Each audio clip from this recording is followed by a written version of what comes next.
आइए एक श्लोक से प्रारंभ करते हैं।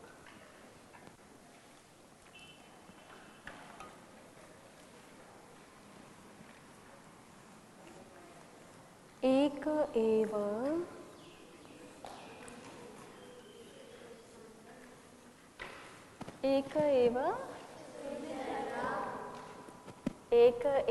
खगो मानी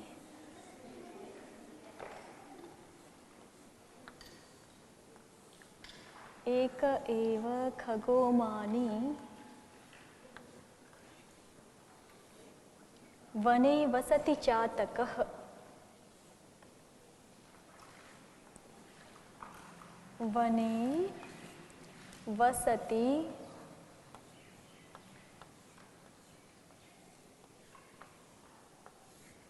चातकः।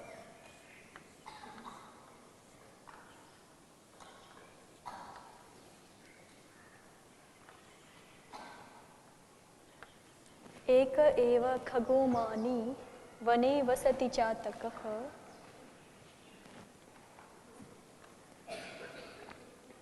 पिपासितो वाम्रियते पिपासितो वाम्रियते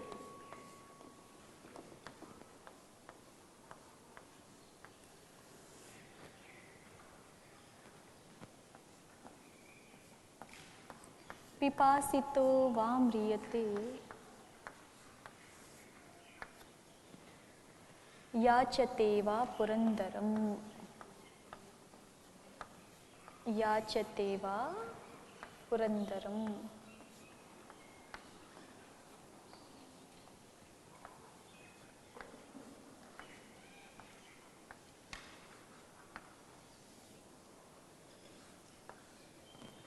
ठीक है। एक एव खगो मानी वने वसति चातकः पिपासितो वाम्रियते याचते वा पुरंदरम। अत्र विभक्तिवचनानि बोधयन्तु पूर्वम्। अकः एकः इति प्रथमायाः एकवचनम्। अयं सर्वनाम शब्दः वर्तते। अस्य रूपाणि कथं भविष्यन्ति? यथा सर्वशब्दस्य रूपाणि भवन्ति पुल्लिङ्गे। वदन्तु सर्वशब्दस्य प्रथमायां रूपाणि कथं भवन्ति? सर्वः, सर्वौ, सर्वे। सर्वाः न भवति, सर्वः, सर्वौ, सर्वे। तथैव एकः, एकौ, एके। अयं सर्वनाम शब्दः वर्तते। सम्यक्। अग्रे एव इति अव्ययपदम्। खगः इति प्रथमायाः एकवचनं। रूपाणि कथं भविष्यन्ति? खगः, खगौ, खगाः। रामवत्। मानी, मानी इति प्रथमायाः एकवचनम्। अत्र प्रातिपदिकं किं वर्तते? प्रातिपदिकं किं वर्तते? धनी इत्यत्र प्रातिपदिकं किं भवति? धनी, धनिनौ, धनिनः। एवं रूपाणि भवन्ति। पुनः तत्र प्रातिपदिकं किं भवति? धनिन्। प्रातिपदिकं किं भवति? धनिन्। तथैव अत्र प्रातिपदिकं किं वर्तते? मानिन्। तस्य रूपाणि कथं भविष्यन्ति? मानी, मानिनौ, मानिनः। सम्यक्। तर्हि मानी इति प्रथमायाः एकवचनम्। अत्र पश्यन्तु। पुनः अग्रे वने किं वर्तते? सप्तम्याः एकवचनं। रूपाणि कथं भविष्यन्ति? नैव। फलवत्, मित्रवत् नपुंसकलिङ्गे वर्तते। तर्हि वदन्तु प्रथमायां रूपाणि कथं भविष्यन्ति? प्रथमायां वनं, वने, वनानि। सप्तम्यां च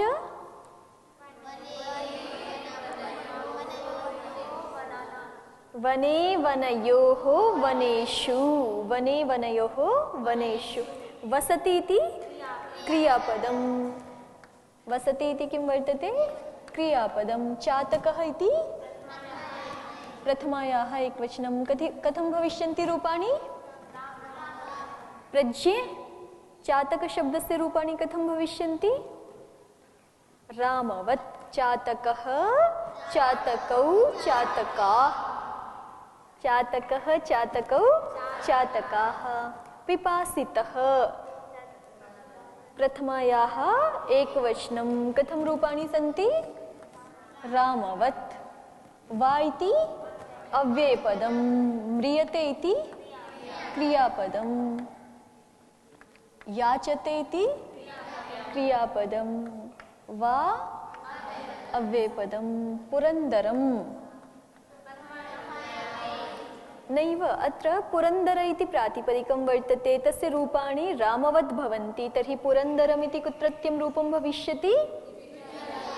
द्वितीयायाः एकवचनं भविष्यति। सम्यक्, पुरन्दरम् इति द्वितीयायाः एकवचनम्। इदानीम् अर्थं पश्यामः। एकः कोऽर्थः? हाँ जी,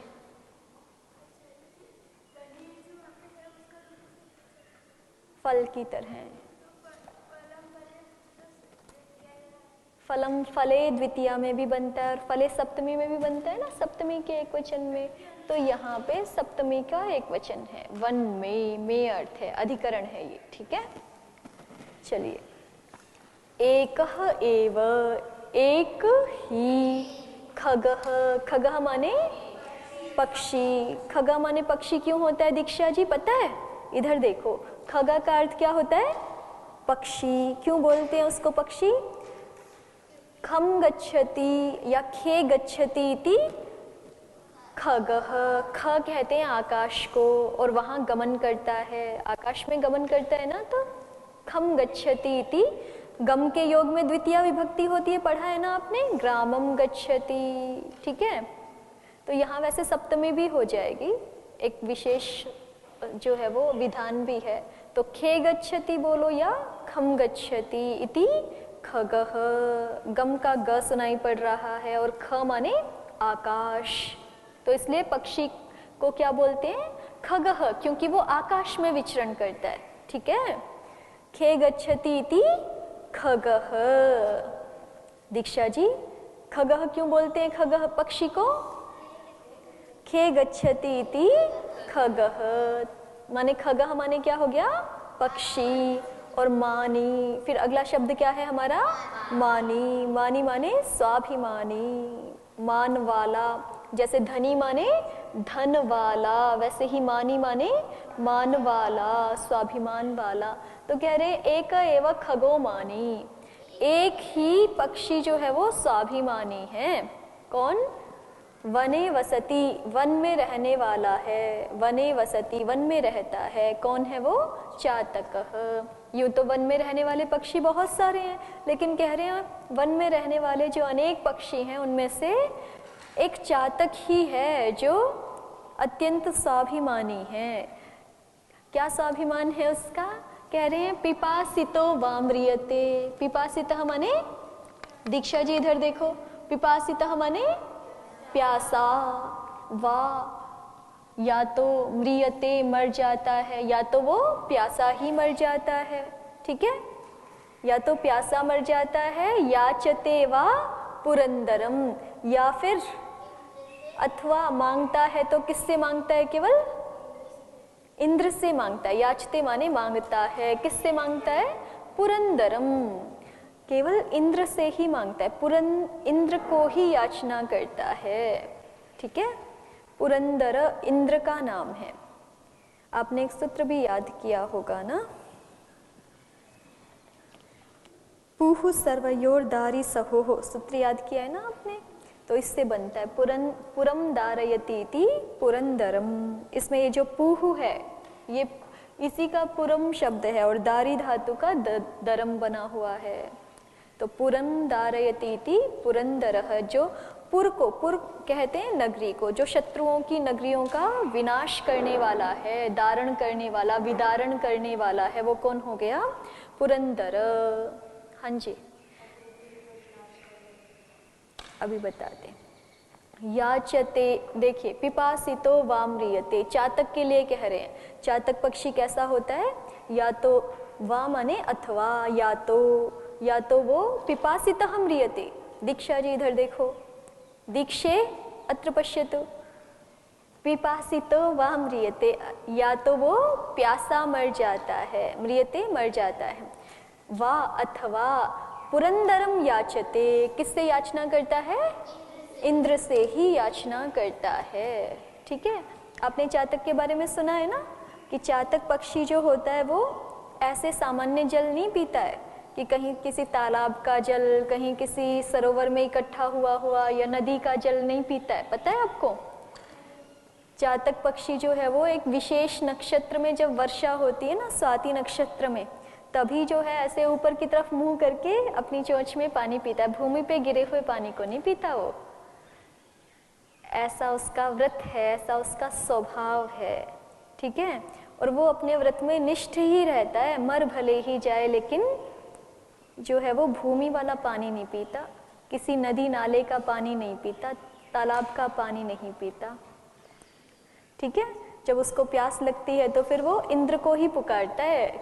इंद्र वर्षा के देवता है ना, तो इंद्र को ही पुकारता है कि जो है वो वर्षा करो मेरे लिए, मैं पानी पीऊंगा, और किसी से तो वो याचना भी नहीं करता है। ऐसा वो अत्यंत स्वाभिमानी पक्षी है। तो ऐसे ही कह रहे हैं कि जो व्यक्ति अपने व्रत में निष्ठ रहता है, ठीक है, जो व्यक्ति अपने व्रत में चातक की तरह निष्ठ है, वही स्वाभिमानी है, वही श्रेष्ठ है। हमें जो है वो अपने व्रतों में निष्ठ रहना चाहिए। कभी हमें किसी की सहायता की आवश्यकता पड़े तो भी हम श्रेष्ठों से सहायता लें, अवरों से, जो अधर्म का आचरण करने वाले लोग हैं उनसे सहायता नहीं लेनी चाहिए। जैसे कि वो भले ही मर जाएगा चातक, लेकिन फिर भी इंद्र के अतिरिक्त और किसी से याचना नहीं करेगा। ठीक है, तो ऐसे ही जो है वो हम सत्य के मार्ग पर चलते हुए जब कभी कष्ट में पड़ जाएं तो भी सत्य पे ही स्थिर रहना चाहिए, और सहायता की आवश्यकता पड़े तो भी श्रेष्ठ सज्जन लोगों से ही सहायता लेनी चाहिए। जो अधर्म का आचरण करने वाले, अधर्म के मार्ग पे चलने वाले लोग हैं, उनसे सहायता लेना योग्य नहीं है। ठीक है, श्लोक का अर्थ आ गया? हाँ जी, बोलिए। चातक पक्षी कौन सा होता है?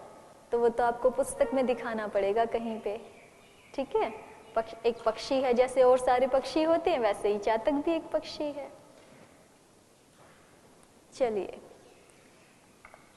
अब आप एक बार अर्थ बताएंगे। एक एव खगो मानी, हाँ, वने वसति चातकः, जो चातक वन में रहता है वो एक ही पक्षी स्वाभिमानी है। पिपासितो वा म्रियते, या तो वो प्यासा मर जाता है, याचते वा पुरंदरम, अथवा किससे याचना करता है? केवल इंद्र से ही याचना करता है। ये उपमा जो है वो भक्त के संदर्भ में भी घटती है। ठीक है, भक्त जो है वो आनंद को पाना चाहता है।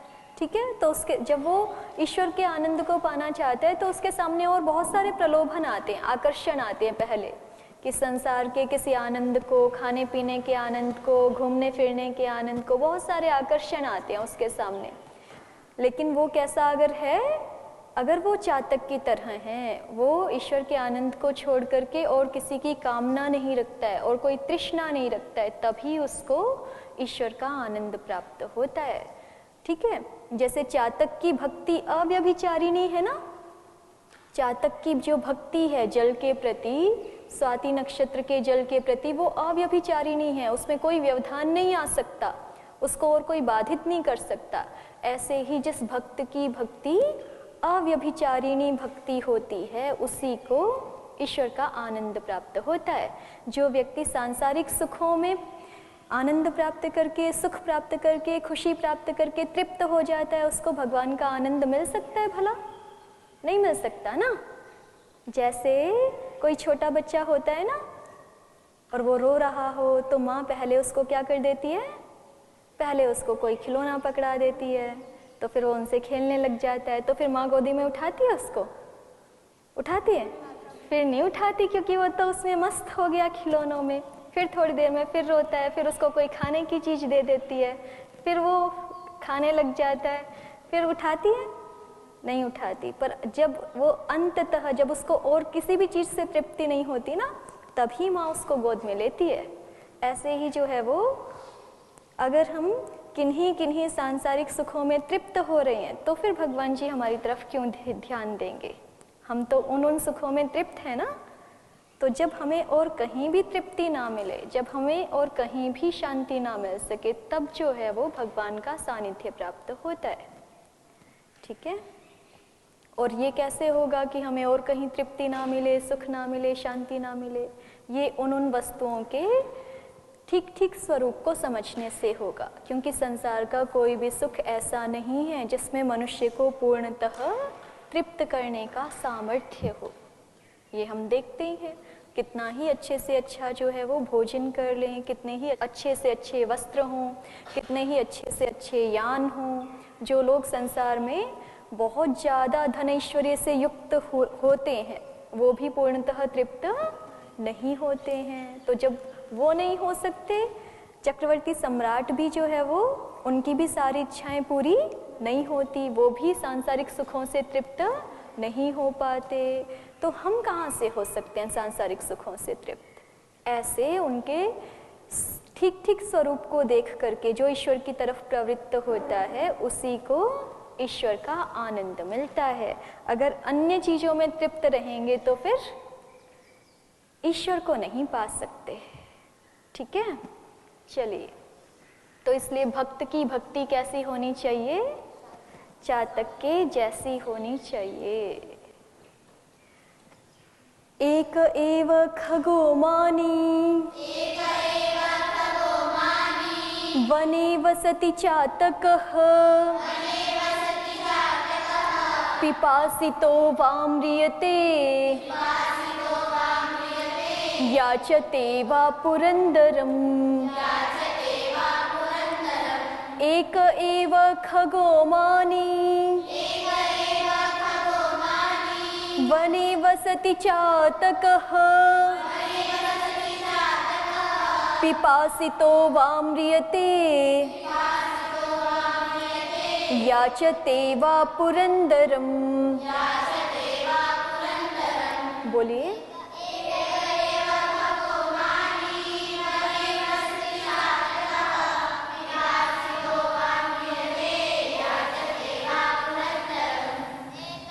बोलिए, फिर से बोलिए एक बार।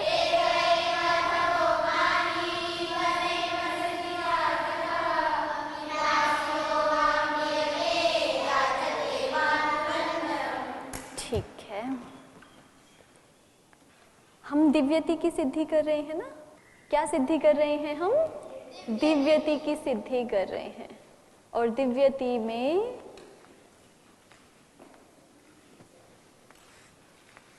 इतना हम कर चुके हैं। दिव धातु है, इससे लकार के स्थान पे तिप प्रत्यय आया है। सबसे पहले दिवु धातु है ना। चलिए आज एक बार सारे कार्य दोहरा लीजिए शुरू से। सबसे पहले धातु क्या है हमारे पास? दिवु शब्द है। उसकी हमने सबसे पहले क्या की? धातु संज्ञा की। कौन से सूत्र से? भूआदयो धातवः से धातु संज्ञा कर ली। और जो है उकार की इत संज्ञा कौन से सूत्र से की? उपदेशे जनुनासिक इत तस्य लोपः अदर्शनम लोपः। फिर द्वितीय कार्य क्या होता है? लकारोत्पत्ति। कौन से सूत्र से करेंगे? वर्तमाने लट। हाँ, तो दूसरा स्टेप क्या है? लकारोत्पत्ति। कौन से सूत्र से करते हैं? वर्तमाने लट। लट में इत संज्ञा होकर के क्या बचेगा? ल। टकार की इत संज्ञा कैसे हो जाएगी? हलंत्यम। अकार की इत संज्ञा कैसे हो जाएगी? उपदेशे जनुनासिक इत। तो क्या बचा? दिव्ल। कितना बच गया? दिव्ल। इतना बचा। ठीक है, फिर तीसरा स्टेप क्या होता है? लकारार्थ ज्ञापन। लकारार्थ बताना होता है ना, लकारार्थ ज्ञापन। कौन से सूत्र से बताते हैं? इधर देखो, सब नहीं बोल रहे। फिर जो नहीं बोल रहे हैं ना, उसी से अलग से पूछेंगे। ठीक है, तृतीय स्टेप क्या है हमारा? लकारार्थ ज्ञापन। कौन से सूत्र से बताएंगे लकारार्थ? लह कर्मणि चा भावे चा कर्म केभ्यः। वो सूत्र क्या बोलता है?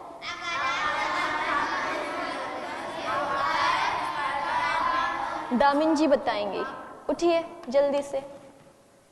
लह कर्मणि चा भावे चा कर्म केभ्यः सूत्र क्या बोलता है? प्रज्ञा जी बताओ, लह कर्मणि च भावे च कर्म केभ्यः सूत्र का अर्थ क्या है? उठिए शीघ्रम।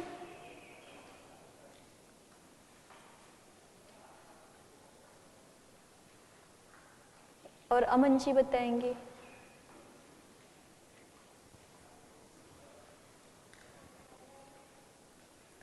लह कर्मणि च भावे च कर्म केभ्यः। आप बताओ सिमरन जी।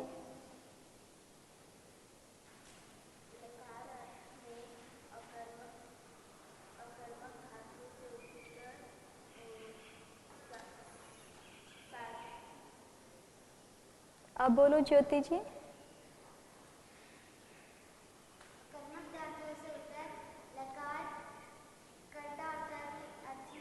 अकर्मक धातुओं से उत्तर लकार कर्ता और भाव अर्थ में होता है। कर्म में तो नहीं हो सकता ना, क्योंकि धातु कैसी है? अकर्मक है।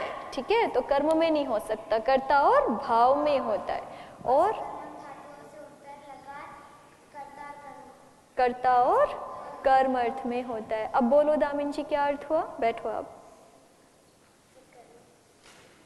आपने अभी भी ध्यान से नहीं सुना। अभी कौन बताएगा? जो आप खड़े हैं उनमें से कौन बताएंगे? हाँ, आप चारों में से बताएंगे। सुना आप लोगों ने ध्यान से?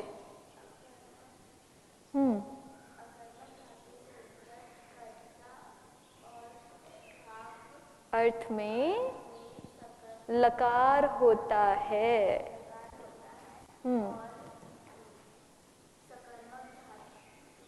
से उत्तर कर्ता और कर्म अर्थ में लकार होता है। ये दामिन जी को नहीं पता? पता है? बैठो आप। और कौन बताएंगे? हाँ मन जी बताओ, जोर से बोलो।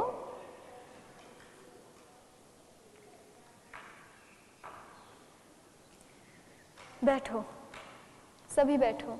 देखो, अकर्मक धातुओं से उत्तर लकार कर्ता और भाव अर्थ में होता है, और सकर्मक धातुओं से उत्तर लकार कर्ता और कर्म अर्थ में होता है। दोहराइए एक बार, क्या अर्थ है सूत्र का?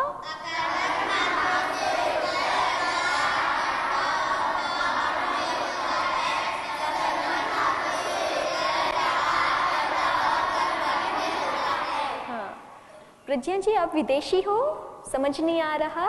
जब मैं बोलती हूँ कि सबको बोलना है तो पता नहीं चलता है? या चलता है?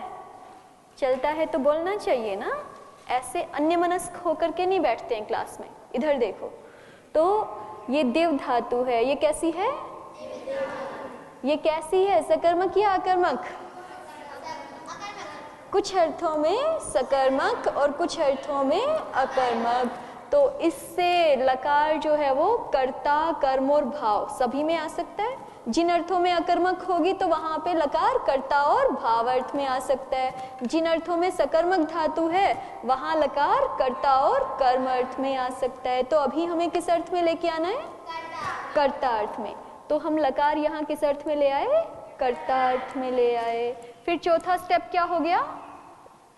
लस्य के अधिकार में तिप्तस झी सूत्र से 18 प्रत्यय प्राप्त हुए। तिप्तस झी सूत्र क्या बोलता है अर्चना जी? हाँ, तिप्तस झी सूत्र का अर्थ क्या है?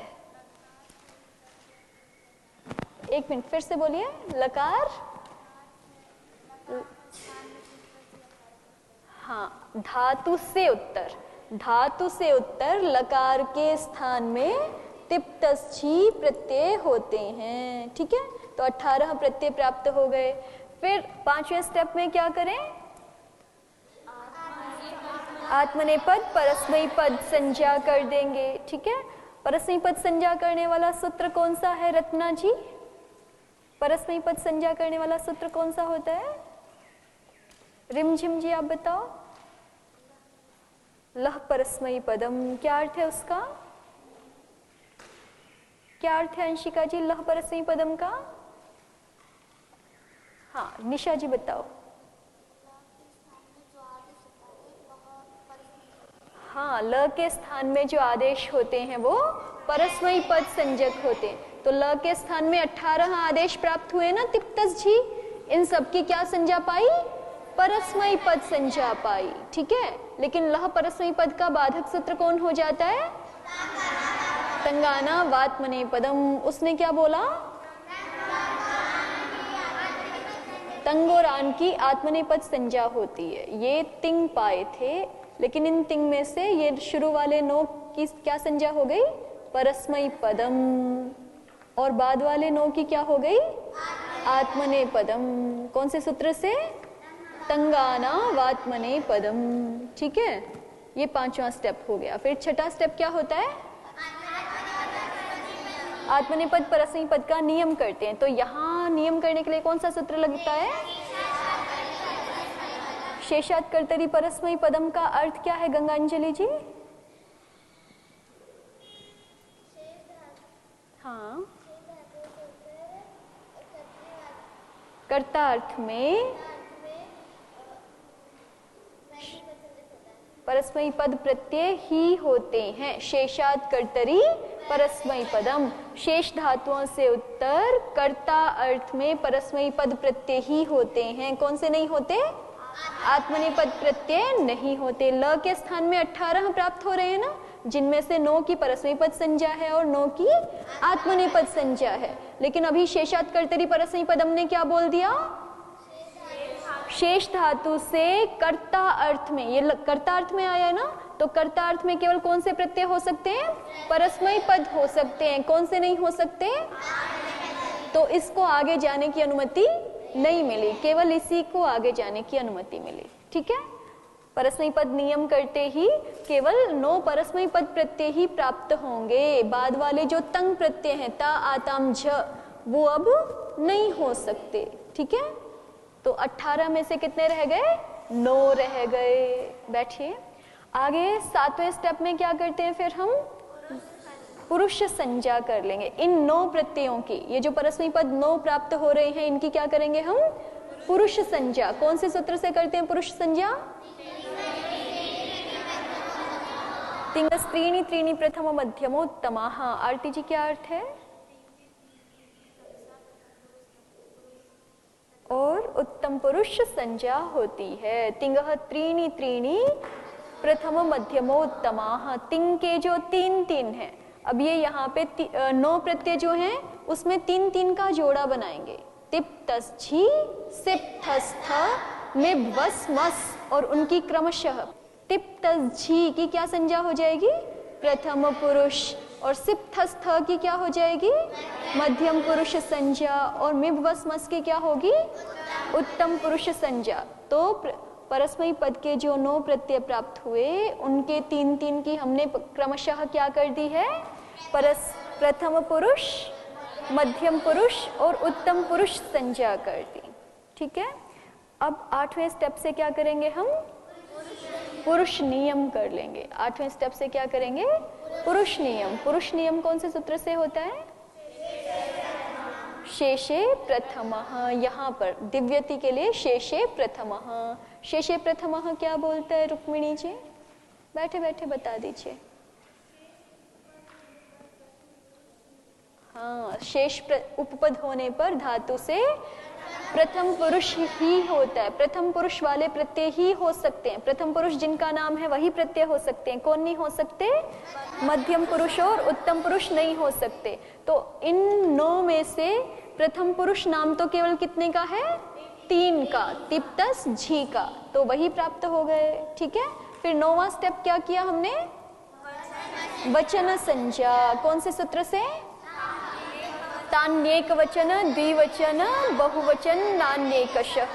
कौन से सूत्र से किया अमन जी? तान्येक वचन, द्विवचन, बहुवचन, नान्येकशः। बैठिए, तो वो जो 3 हैं उनमें से क्रमशः एक एक की क्या हो जाती है? एक वचन, द्विवचन, बहुवचन संज्ञा हो जाती है। तिप तस झी 3 है ना, उनमें से तिप की क्या हो जाएगी? एक वचन संज्ञा, तस की क्या हो जाएगी? द्विवचन संज्ञा, और झी की क्या हो जाएगी? बहुवचन संज्ञा। ये हो गई। फिर 10वां स्टेप क्या है हमारा? वचन नियम। 10वां स्टेप क्या है? वचन नियम। तो वचन नियम कौन से सूत्र से करते हैं? द्विकयोर द्विवचनैक वचने। वो क्या बोलता है? और एकत्व अर्थ में एक वचन प्रत्यय। तो यहाँ एकत्व अर्थ अभिष्ट है ना, तो एकत्व अर्थ में क्या प्रत्यय होगा? केवल एक वचन प्रत्यय ही होगा। एक वचन नाम किसका रखा था हमने? तिप प्रत्यय का। रत्ना जी इधर देखो, एक वचन नाम किसका रखा था हमने? तिप प्रत्यय का ही रखा था। तो केवल क्या प्रत्यय हो सकेगा? तिप ही हो सकेगा। ल के स्थान में क्या हो सकेगा? तिप ही हो सकेगा। तो ये 10 स्टेप करके ल के स्थान में हमारा क्या आ गया है? तिप प्रत्यय आ गया। इतना ठीक है। तिप के प की क्या हो जाती है? इत संज्ञा हो जाती है। कौन से सूत्र से? इस तिप का नाम क्या है? सार्वधातुक या अर्धधातुक? क्यों? तिंशित सार्वधातुकम। ये तिंग में आता है ना, ये तिंग में आ रहा है, इसलिए इसका नाम क्या है? सार्वधातुक। ठीक हो गया रिया जी? तिप का नाम सार्वधातुक क्यों है? क्योंकि ये तिंग में आता है। क्योंकि ये क्या है? तिंग में आता है, इसलिए इसका नाम क्या है? सार्वधातुक। अब क्या सूत्र प्राप्त होगा यहाँ पे? इसकी सार्वधातुक संज्ञा क्यों की है? कर्तरी शप प्राप्त होता है। ठीक है, धातु से उत्तर शप होता है कर्तृवाची सार्वधातुक के परे रहते। लेकिन दिवादिगण की धातुओं में कर्तरी शप का बाधक सूत्र कौन सा लग जाएगा? दिवादिभ्यः श्यन्। कौन सा सूत्र लग जाएगा? वो क्या बोलता है? सूत्रार्थ दोहराइए। दिवादी धातुओं से उत्तर श्यन् होता है कर्तृवाची सार्वधातुक के परे रहते। ठीक है, दिवादी धातुओं से उत्तर श्यन् होता है कर्तृवाची सार्वधातुक के परे रहते। तो कौन आ गया? श्यन्। श्यन् आ गया। देव, श्यन् और तिप। श्यन् की संज्ञा करें, न की संज्ञा किससे हो जाएगी? हलंत्यम से। शकार की संज्ञा किससे हो जाएगी? लशक्व तद्धिते से। प्रज्ञा जी इधर देखिए, क्या बचेगा? दिव, य और ती। दिव, य और ती, इतना बचेगा। ठीक है, फिर हमने देखा था, हमने क्या किया था? य प्रत्यय के परे रहते दिव की अंग संज्ञा की थी, और फिर गुण प्राप्त हुआ था यहाँ पर। कौन से सूत्र से? पुगंत लघु पधस्य च। सूत्र का अर्थ दोहराइए, क्या है? अंग के लघुपद इक को गुण होता है सार्वधातुक या अर्धधातुक प्रत्यय के परे रहते। तो ये प्रत्यय कौन सा है हमारा? सार्वधातुक प्रत्यय है। ये प्रत्यय कौन सा है?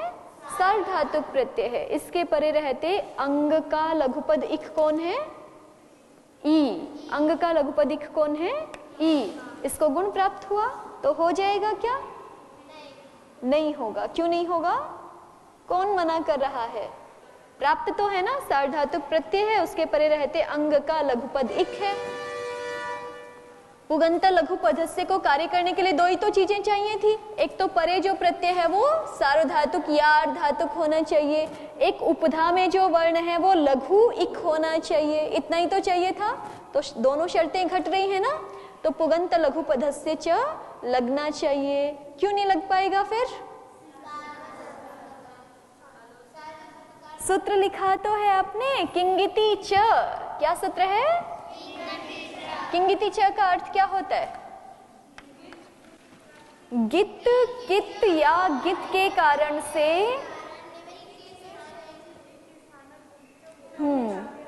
फिर से देखिए, किंगिति, इसमें एक गकार भी छिपा हुआ है ना, ठीक है। तो गित के निमित्त से, कित के निमित्त से या गित के निमित्त से इक के स्थान में जो गुण वृद्धि प्राप्त होते हैं वो नहीं होते। फिर से बोलिए, अर्थ क्या हुआ? गित कित और गित के निमित्त से इक के स्थान में जो गुण वृद्धि प्राप्त होते हैं वो नहीं होते। ठीक है, वो नहीं होते। तो अब ये शन प्रत्यय सीधा सीधा तो ना कित है, देखो कित भी नहीं है ना, ककार की इत संज्ञा नहीं हुई, गित भी नहीं है, गकार की इत संज्ञा नहीं हुई, और ग की भी इत संज्ञा यहाँ नहीं हुई है। तो ये तो गित भी नहीं है, कित भी नहीं है, गित भी नहीं है। लेकिन यहाँ पे एक सूत्र विशेष बना दिया है आचार्य ने, क्या? सार्वधातु कमपित। क्या सूत्र बनाया है? उसका अर्थ क्या होता है? उसका अर्थ क्या है?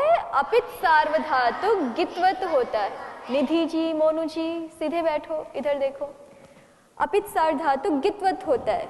ये शन जो है वो अपित कैसे है निधि जी? शन प्रत्यय अपित कैसे है? इसके प की संज्ञा नहीं है, इसलिए क्या है? अपित। और मोनू जी बताएंगी ये शन प्रत्यय सार्वधातुक कैसे है? दो चीजें चाहिए ना अपित सार्वधातुकम के लिए, अपित भी होना चाहिए और सार्वधातुक भी होना चाहिए। तो ये सार्वधातुक कैसे है? हाँ निधि जी बताओ। क्योंकि ये शित है, शित है ना, शकार की संज्ञा है, तो शित होने के कारण से क्या है? ये सार्वधातुक संज्ञक है और अपित है। अपित सार्वधातुक कैसा हो जाता है? गितवत हो जाता है। अपित सार्वधातुक, ये शन क्या है? अपित सार्वधातुक है। बोलो तो सही, मैं ही बोलती जा रही हूँ, मुझे थोड़े सीखना है। ये शन क्या है? अपित सार्वधातुक है, और अपित सार्वधातुक क्या हो जाता है? गितवत हो जाता है। माने गित के परे रहते जो कार्य होने चाहिए थे वो शन के परे रहते भी हो जाएंगे। तो शन के अगर कोई गित प्रत्यय परे होता तो इस गुण को मना हो रहा था ना, कौन से सूत्र से? किंगिति च सूत्र से। किंगिति च ने यही तो बोला कि गित प्रत्यय के परे रहते इक के स्थान में होने वाला गुण नहीं होता। तो अभी ये भी तो गितवत हो गया ना, तो गितवत हो गया तो इसके परे रहते भी इक के स्थान में होने वाला गुण नहीं होगा। इतनी बात समझ में आई? ठीक है, नहीं आई नागेश्वरी जी? फिर से दोहराती हूँ, देखिए इतनी तो बात समझ में आई ना आपको। दिव से तिप आ गया, ठीक है। इस तिप का नाम क्या रख लिया हमने? सार्वधातुक। कौन से सूत्र से? तिंशित सार्वधातुकम। उसका अर्थ क्या होता है? तो आस्था जी ये तिप तिंग है कि शित है? तिंग है, तिंग में आता है ना, तो तिंग में आने से इसका नाम क्या हो गया? सार्वधातुक। तिप तो है ही है, तिप नाम थोड़े है कोई। क्या है इसका नाम? सार्वधातुक। कौन से सूत्र से? तिंशित सार्वधातुकम। बैठिए, अब आगे देखो, इसकी सार्वधातुक संज्ञा क्यों की है हमने? प्रेरणा जी, इसका सार्वधातुक नाम क्यों रखा है? अंशिका जी, इसका सार्वधातुक नाम क्यों रखा? पहले आपको बताया है ना सबसे पहले ही कि नाम किसके लिए होते हैं? काम के लिए ही होते हैं। अगर कोई काम नहीं है तो फिर नाम भी नहीं है। नाम रखा जाता है काम के लिए। तो क्या काम था यहाँ पे? सार्वधातुक नाम इसका क्यों रखा है? हाँ जी निधि जी बताओ, सार्वधातुक नाम क्यों रखा इसका हमने? प्रज्ञा जी बताओ, अंतिम जी बताओ। हाँ बताओ पूर्णिमा जी। क्योंकि तिप में आता है। ज्योति जी बताओ। शप लाना है। कौन से सूत्र से?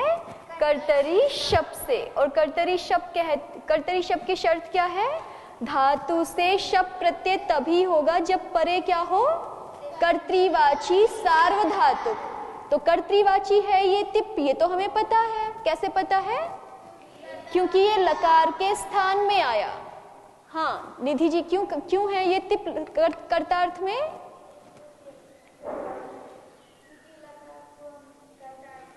क्योंकि लकार को कर्तार्थ में आए थे और लकार के स्थान में ही ये तिप है। तो जैसे लकार कर्तार्थ में वैसे ही ये तिप भी किस अर्थ में है? कर्तार्थ में। और जो कर्तार्थ वाला शब्द है उसी को क्या बोलते हैं? कर्तृवाची। ठीक है, उसी को क्या बोलते हैं? कर्तृवाची। तो ल के स्थान में तिप आ गया। ठीक है, ल के स्थान में तिप आ रहा है। लकार किस अर्थ में है? कर्तार्थ में है, तो तिप भी किस अर्थ में होगा?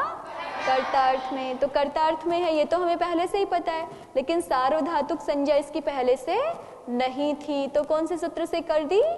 तिंशित सार्वधातुकम से। अब ये कर्तृवाची भी है और पूरा करो वाक्य, सार्वधातुक भी है, कर्तृवाची भी है और तो अब यहाँ कौन प्राप्त होने लग गया?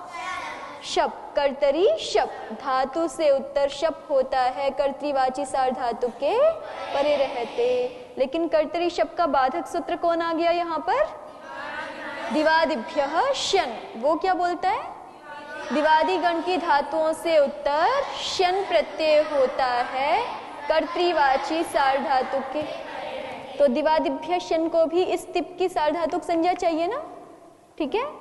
इस सार्वधातुक संज्ञक कर्तृवाची प्रत्यय के परे रहते दिवादी गण से क्या हो गया? शन, ठीक है? दिवादी गण की धातुओं से शन हो जाता है। फिर शन की संज्ञा करने के बाद क्या बचा? य, इतना ही बचा। तो दिव य ति, इतना हो गया। फिर य प्रत्यय के परे रहते दिव की क्या संज्ञा हो जाती है? अंग संज्ञा हो जाती है। कौन से सूत्र से? और अंग संज्ञा भी किसी कार्य के लिए की है हमने, है ना?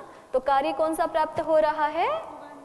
पुगंत लघु पदस्य च, ठीक है? कौन सा कार्य प्राप्त हो रहा है? प्रिया जी, क्या अर्थ होगा पुगंत लघु पदस्य च का?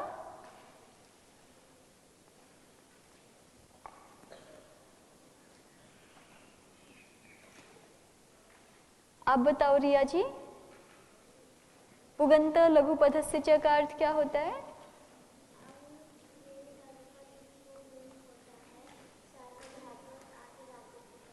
हाँ, अब आप बोलो प्रिया जी। गुण होता है सार्वधातुक आर्धातुक प्रत्यय के परे रहते। बैठिए, दोहराइए एक बार, क्या अर्थ होता है? अंग के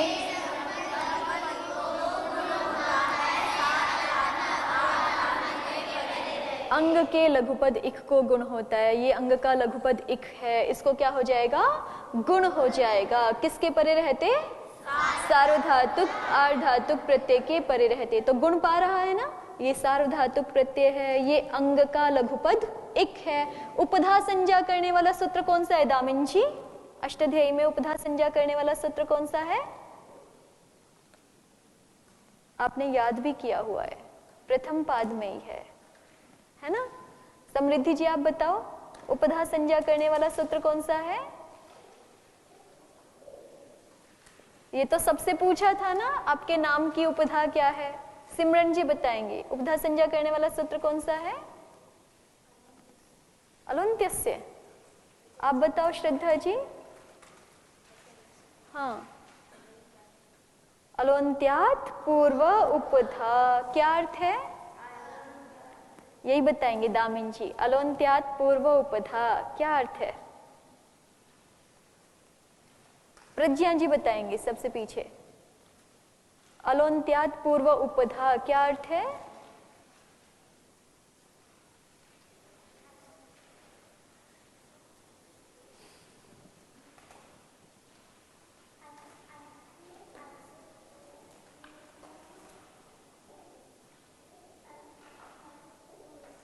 पूर्व अल उपधा संज्ञक होता है, ठीक है?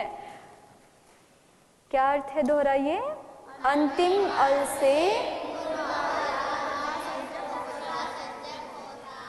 हाँ, तो दिव में अंतिम अल क्या है? बैठिए, सभी बैठिए। दिव में अंतिम अल क्या है? वकार। उससे पूर्व वाला अल क्या है? इकार। तो इकार की क्या हो जाएगी? और इसकी दूसरी संज्ञा क्या करनी है? लघु। लघु संज्ञा किस सूत्र से कर लेंगे? ह्रस्वम लघु। तो ये लघु भी है और ये उपधा भी है, तो अंग का लघुपद इक है ये। इसको क्या प्राप्त हो गया? गुण। लेकिन वो गुण किससे मना हो जाएगा?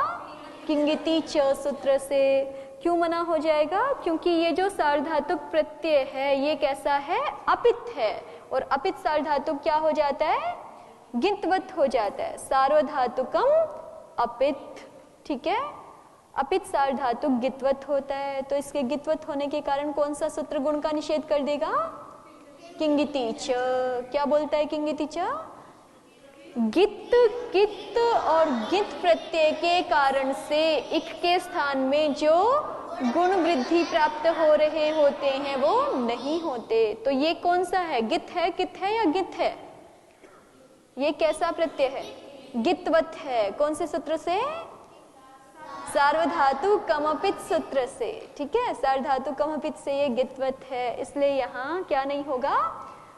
गुण नहीं होगा। गुण नहीं होगा तो इतना ही बचा, दिव्यति। अब एक अंतिम सूत्र लग जाएगा यहाँ पे वृद्धि दीर्घ करने वाला, वो सूत्र है हलीच। क्या सूत्र है? हलीच। 8-2 में निकालिए।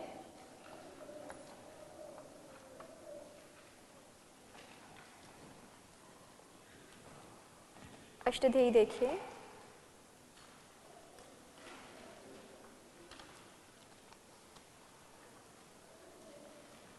आठवें अध्याय में द्वितीय पाद 83 नंबर पृष्ठ द्वितीय पंक्ति मिली और 84 नंबर पृष्ठ हलीच सूत्र है। ठीक है, अब इसे विभक्ति वचन दे बताइए। हली में विभक्ति क्या है? हली में क्या विभक्ति है? हल के रूप याद हैं कि नहीं? भूल गए? हल के रूप बोलिए एक बार। हल, हलऊ, हलह। गलत बोल, हलान किसने बोला? फिर से बोलो। हल, हलऊ, हलह, हलम, हलऊ, हलह, हला, हलभ्याम, हलभीः, हले, हलभ्याम, हलभ्यः, हलह, हलभ्याम, हलभ्यः, हलह, हलह, हलोः, हलाम, हली, हलोः, हलसु। ठीक है, ऐसे रूप चलते हैं ना। तो यहाँ पे ये हली किसका एक वचन है? सप्तमी का एक वचन है। और च क्या है? अव्यय पदम है। इसमें ऊपर से अनुवृत्ति आ रही है, ऊपर वाले सूत्र की पूरी। रोरुपधाया दीर्घः इकः। देखिए कैसा लिखा है सूत्र। रोरुपधायाः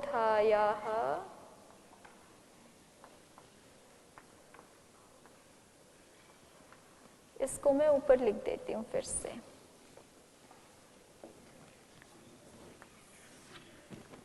ये स्थिति है हमारी दिव,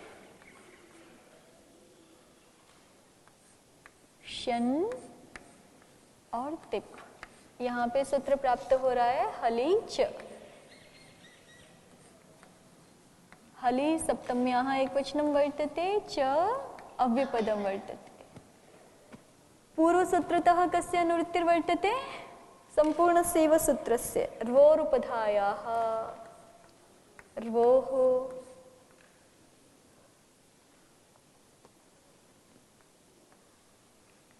उपधायाः। र्वोः इति षष्ठ्याः द्विवचनम्, उपधायाः इति षष्ठ्याः एकवचनम्, दीर्घः इति प्रथमायाः एकवचनम्, इकः इति प्रथमायाः, इकः इति षष्ठ्याः एकवचनम्। ठीक है। और सिपी धातु रूर्वा से धातुओं की अनुवृत्ति आ रही है। धातुओं की भी अनुवृत्ति आ रही है। ये भी षष्ठी का एक वचन है। ठीक है, इधर देखो। ये जो र्वोः है ये विशेषण है धातु का। ठीक है, र्वोः किसका विशेषण है? धातु का विशेषण है। आपका जो सूत्र लिखा हुआ है वो ओकार के ऊपर रेफ लगाया हुआ है ना। ठीक है, ओकार के ऊपर रेफ लगाया हुआ है। वो लिखने का तरीका है। वस्तुतः वो पढ़ा कैसे जाएगा? इस तरह से, र्वोः। ठीक है, र्वोरुपधायाः दीर्घः इकः। तो र्वोः विशेषण है किसका? धातोः का। तो जो विशेषण होता है अष्टाध्यायी में उसका अर्थ क्या हो जाता है? विशेषणांत। कौन से सूत्र से? येन विधिस् तदन्तस्य। तो रेफ का अर्थ क्या हो गया? रेफ का अर्थ क्या हो गया? रेफांत, और वकार का अर्थ क्या हो गया? वकारांत। ठीक है, तो रेफांत धातु और वकारांत धातु, इतना अर्थ हो गया। रोह धातोः का अर्थ क्या हो जाएगा? रेफांत धातु और वकारांत धातु। फिर आगे कह रहे हैं उस, ये षष्ठी है ना, षष्ठी का एक अर्थ काके की भी तो होता है। ठीक है, तो रेफांत धातु और वकारांत धातु के उपधायाः, उपधा के स्थान में, और उपधा कौन होना चाहिए? इक। तो उपधा इक के स्थान में दीर्घ हो जाता है, हली च, हल्के परे रहते भी। फिर से समझिए पहले, फिर लिख लेना। रोह उपधायाः, रोह विशेषण किसका है? धातुः का। तो अर्थ क्या हो जाएगा? रेफांत धातु का और वकारांत धातु का, जो कौन है? उपधा इक है। उपधायाः इकः, दोनों जगह षष्ठी है ना। उपधा जो इक है उसके स्थान में ये स्थान षष्ठी है, ये अवयव षष्ठी है। रोह धातोः में जो षष्ठी है वो अवयव षष्ठी है। जैसे आपको पहले बताया था ना, हम बोलते हैं पुस्तक का पृष्ठ, ये जो षष्ठी हम बोल रहे हैं का अर्थ में, ये कौन सी षष्ठी है? अवयव षष्ठी है। ऐसे ही बोल रहे हैं रेफांत धातु का उपधा इक, तो उपधाभूत एक अवयव रहेगा ना, एक वर्ण रहेगा। तो ये जो रोह और धातुओं में षष्ठी है, कौन सी षष्ठी है? अवयव षष्ठी है। और यहाँ जो अर्थ कर रहे हैं उपधा इक के स्थान में, तो ये कौन सी षष्ठी है? ये कौन सी षष्ठी है? स्थान षष्ठी है। जहाँ हम अर्थ करते हैं ना षष्ठी का के स्थान में, तो वो षष्ठी कौन सी होती है? स्थान षष्ठी होती है। जहाँ हम षष्ठी का अर्थ करते हैं इस तरह से, जैसे कि पुस्तक का पृष्ठ, ठीक है, पुस्तक का पृष्ठ, वृक्ष के पत्ते, तो वो कौन सी षष्ठी होती है? अवयव षष्ठी होती है। तो यहाँ दो बार षष्ठी का प्रयोग किया है ना, एक तो रोह और धातुओं में षष्ठी है, वहां हम अर्थ कर रहे हैं रेफांत और वकारांत धातु का, तो फिर कौन सी षष्ठी हो जाएगी? अवयव षष्ठी हो जाएगी। फिर यहाँ फिर से दो बार षष्ठी आई है, इसका अर्थ कर रहे हैं उपधा इक के स्थान में, तो ये कौन सी षष्ठी हो गई? स्थान षष्ठी हो गई। फिर आगे कह रहे हैं दीर्घ, ये प्रथमा है तो दीर्घ हो जाता है, हली, हल्के परे रहते। सूत्र का अर्थ लिखिए। रेफांत और वकारांत धातु के उपधा इक के स्थान में, प्रज्ञा जी आपको नहीं लिखना, रेफांत और वकारांत धातु के उपधा इक के स्थान में दीर्घ होता है, दीर्घ होता है, हल्के परे रहते। रेफांत और वकारांत धातु के उपधा इक के स्थान में दीर्घ होता है, हल्के परे रहते। अंशिका जी लिख लिया आपने? ठीक है। अब देखिए, ये जो दिव धातु है, यहाँ धातु कौन है? दिव, य और ती में से धातु कौन है? धातु किसका नाम रखा था? दिव का नाम रखा था ना। और ये कैसी है? वकारांत है कि रेफांत है? वकारांत है। वकारांत माने क्या होता है दामिन जी? वकारांत माने क्या होता है? वकारांत किसको बोलते हैं? बोलो। अच्छा, अकारांत किसको बोलते हैं? अकारांत किसको बोलते हैं? हाँ निधि जी, अकारांत किसको बोलते हैं? हाँ, अकारांत में हो जिसके, ऐसे ही समृद्धि जी बताएंगी, ये दिव धातु अकारांत है या इकारांत है कि उकारांत है? हैं? ये दिव धातु कैसी है? हैं? वकारांत है। वकारांत माने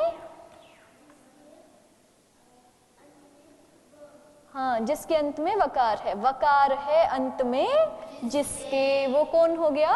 वकारांत। तो ये वकारांत धातु है ना। अमन जी इधर देखो, ये धातु कैसी है? वकारांत धातु है। अब इसका उपधा क्या है? इक है। ये हमने पहले ही देखा था, उपधा संज्ञा की है कौन से सूत्र से? अलोन्त्यात् पूर्व उपधा। तो ये उपधा इक है, ठीक है, उपधा इक है। इसको क्या हो जाएगा? दीर्घ। किसके परे रहते? हल के परे रहते। ये हल परे है, यह हल में आता है, हल माने सारे के सारे व्यंजन, तो यह भी तो व्यंजन है ना। तो हल के परे रहते कौन मिलना चाहिए? वकारांत या रेफांत धातु मिलनी चाहिए। तो ये हल के परे रहते वकारांत धातु है ना, और फिर उसमें क्या मिलना चाहिए? उपधा इक मिलना चाहिए। उस उपधा इक को क्या हो जाता है? दीर्घ हो जाता है। दीर्घ बोलते ही कितने आदेश प्राप्त होंगे? 8। कौन कौन से? आ, ई, उ, री, ए, ओ, ऐ, औ। फिर कौन सा हो जाएगा उन सब में से, 8 में से? इसके स्थान पर ई हो जाएगा। कैसे? स्थाने अंतरतमः। ठीक है, तो ये फिर क्या बन जाएगा? अंततः दिव्यति बन गया। हलीच सूत्र का अर्थ आ गया। हलीच से दीर्घ होता है। हलीच सूत्र को क्या चाहिए अपना कार्य करने के लिए? हल के परे रहते, इधर देखो क्या क्या चाहिए? हल के परे रहते वकारांत या रेफांत धातु होनी चाहिए। फिर उसकी उपधा में क्या होना चाहिए? इक होना चाहिए, तब उसको दीर्घ कर देगा। ठीक है, हल के परे रहते रेफांत या वकारांत धातु हो और उस धातु की उपधा में क्या हो? इक हो, तब हलीच सूत्र उस इक को क्या कर देता है? दीर्घ कर देता है। हाँ जी, हाँ, ह्रस्व लघु का अर्थ ह्रस्व लघु संज्ञक होता है। संज्ञा सूत्र है ना, ये लघु संज्ञा करता है। किसकी लघु संज्ञा करता है? ह्रस्व की लघु संज्ञा कर देता है। ठीक है, तो ये सारे कार्य हो गए। देखो 10 स्टेप तक तो आपने कर लिए थे। दिव तिप, यहां से एक बार फिर से दोहरा लो। दिव से क्या आ गया? तिप आ गया। तिप के परे रहते क्या कार्य प्राप्त हुआ? कर्तरी शप। शप को किसने बाधा? दिवादिभ्यः शन ने बाधा। ठीक है, शन की संज्ञा करके क्या बच गया? य बच गया। इस य के परे रहते दिव की अंग संज्ञा हो गई। फिर अंगाधिकार में कौन सा कार्य प्राप्त हुआ? पुगंत लघु पदस्य च। पुगंत लघु पदस्य च से गुण प्राप्त हुआ। उस गुण का निषेध किसने कर दिया? किंगिति च ने कर दिया, क्योंकि ये शन प्रत्यय कैसा है? गित है। ठीक है, क्योंकि ये शन प्रत्यय कैसा है? गित है, माने गित नहीं है, गितवत है। ठीक है, कौन से सूत्र से? सार्वधातु कमपित। इस सूत्र से गितवत होने के कारण गुण का निषेध हो गया। अब गुण का निषेध हो गया तो फिर अंततः हलीच सूत्र ने शन प्रत्यय के हल के परे रहते वकारांत धातु के इक को दीर्घ कर दिया। वकारांत धातु के उपधा इक को दीर्घ कर दिया, तो ये क्या बन गया? दिव्यति। ठीक है, यही सारी प्रक्रिया किस में भी रहेगी? दिव्यतः में भी रहेगी, दिव्यंती में भी रहेगी, दिव्यसी, दिव्यथः, दिव्यथ, सब में ऐसा ही रहेगा। क्योंकि सब जगह शन आएगा ना, फिर शन के परे रहते सब जगह पुगंत लघु पदस्य की प्राप्ति होगी। उसको कौन मना कर दिया करेगा? किंगिति च उसको मना कर दिया करेगा। ठीक है, और फिर हली च जो है वो उपधाइक को दीर्घ कर देगा। तो दिव्यतः में कोई अंतर नहीं है, केवल द्विवचन है। ठीक है, और दिव्यंती में झी के स्थान में कितना क्या हो जाता है? अंती हो जाएगा। झोंतः प्रत्यय के आदि झकार को अंत आदेश हो जाता है। इतना ही तो विशेष है, और कुछ विशेष नहीं है। दिव्यसी में जो है पुरुष, दिव्यसी, दिव्यथः, दिव्यथः में पुरुष नियम के लिए कौन सा सूत्र लग जाएगा? युष्मद्युपपदे समानाधिकरणे स्थानिन्यपि मध्यमः। और कुछ विशेष नहीं है, बस पुरुष नियम का अंतर है। ठीक है, फिर दिव्यामी, दिव्यावह, दिव्यामः, यहाँ पुरुष नियम के लिए कौन सा सूत्र लग जाएगा? अस्मद्युत्तमः। ठीक है, इतना अंतर है। और एक और विशेष कार्य होता है ना यहाँ पे, देखो दिव्यमिप।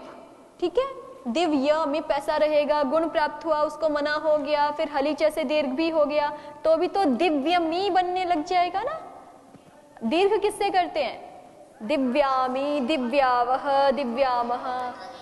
अतो दीर्घो, यहीं से दीर्घ हो जाएगा। ठीक है, उत्तम पुरुष में क्या विशेष है यहाँ पे? अतो दीर्घो, यहीं से दीर्घ हो जाएगा। अतो दीर्घो यहीं का अर्थ क्या होता है? ययादि सार धातु के परे रहते अदंत अंग को दीर्घ हो जाता है। ये सब सूत्र आपने पढ़े ही हैं। ठीक है, तो दिव्यति, दिव्यतः, दिव्यंती, दिव्यसी, दिव्यथः, दिव्यथ, दिव्यामी, दिव्यावह, दिव्यामः, इन सब के रूप कैसे होंगे? दिव्यति जैसे ही होंगे। ठीक है, तो ये लट लकार हमारा दिव धातु का पूरा हो गया।